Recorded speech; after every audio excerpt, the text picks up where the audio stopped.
love is one of life's greatest gifts. A love that nurtures, comforts, and remains constant through every stage of life. This time, as we honor this moment for our bride, I'd like to call on the grandmother, Ma'am Norma Cruz, together with our bride, Kimberly Messina, for the grandmother and bride dance. Palakpakan po natin naman sila.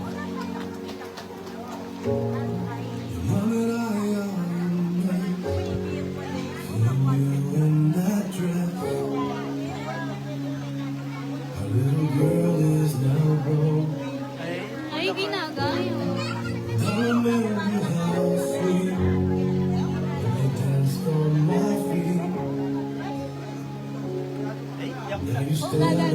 Wala ko pati siyang ini. Ako na aking kakikilang po makanya.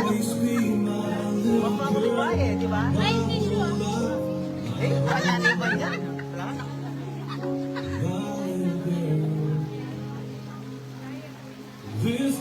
And also tonight, as Kimberly celebrates the beginning of a beautiful new chapter, she takes a moment to honor also the woman whose love, sacrifices, and guidance help shape her into the person she is today. As requested, let us also take the moment to honor the mother of the bride, Ma'am Lauren Cruz.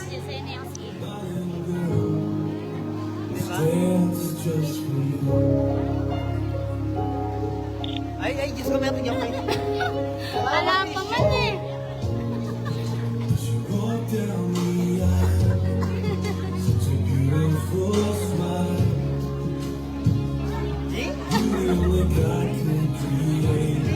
Ay, parang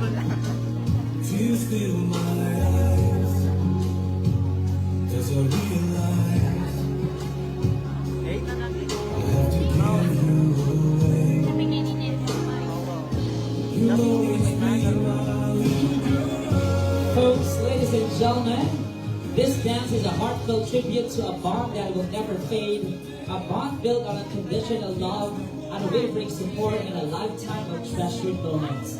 Once again, palakpakan natin our bride together with the grandmother and the mother of our bride.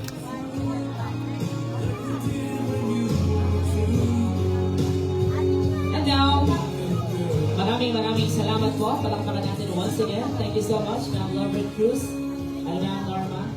And now, Sir Maynard, you may now stand up once again together with our bride. This time, another beautiful highlight of wedding reception tradition is taking the first step together as husband and wife.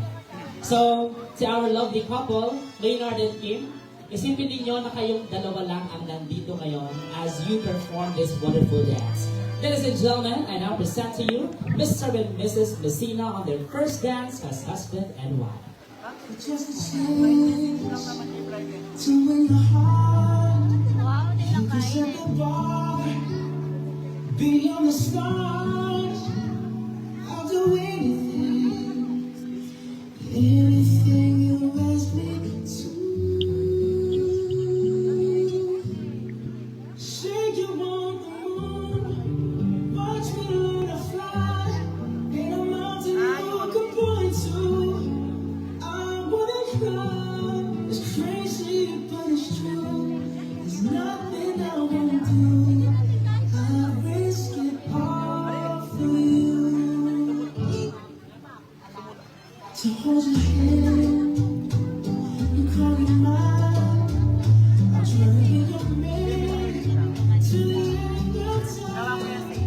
I'll do anything, anything you ask me to.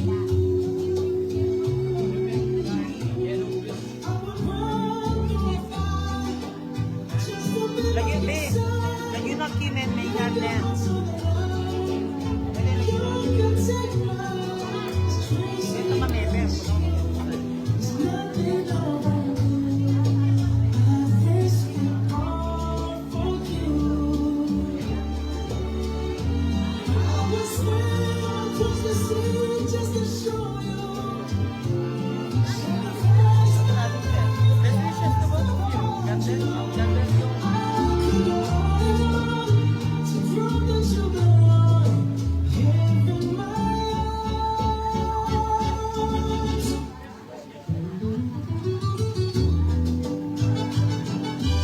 gentlemen, today, Maynard and Kim stood before their family, friends, and loved ones and made a promise that will last a beautiful lifetime. Their journey as two individuals has now become one shared path filled with dreams to pursue, challenges to overcome, and countless memories yet to be created. Once again, isang malakas at masigabong palakpakan po for Mr. and Mrs. Messina. And now, sige po, tayo po muna kayo, pag po muna kayo maupo. This is now the time of a beautiful Filipino tradition po on wedding celebration.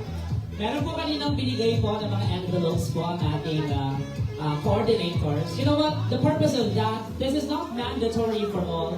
Dahil hindi po namin kayo mapagbibigyan na magsalita po lahat dito sa harapan as you give a congratulatory message to our lovely couple. You can actually write your wishes, prayers, and your congratulations po sa envelope na yan. And we have here our gift registry. Pwede niyo pong lapitan ang ating bagong kasal here as you give your or bestow upon them your message of love. And of course, if we have your monetary gift din po sa kanila. Gentlemen, as our way of showing our love and support, our generosity to Maynard and Kim, that is now have this beautiful tradition, our gift-giving ceremony to our lovely couple. Once again, palakpakan po natin, Mr. and Mrs. Messina. Pwede po kayong tumayo, lapitan niyo po ang ating bagong kasal. Ayan. They will thank you personally po here as you bestow upon them your message of love. No? You know what? One of the beautiful love languages is words of affirmation. So sige po, pwede po kayong lumapit dito. Ayan. Pwede po kayong, again, it is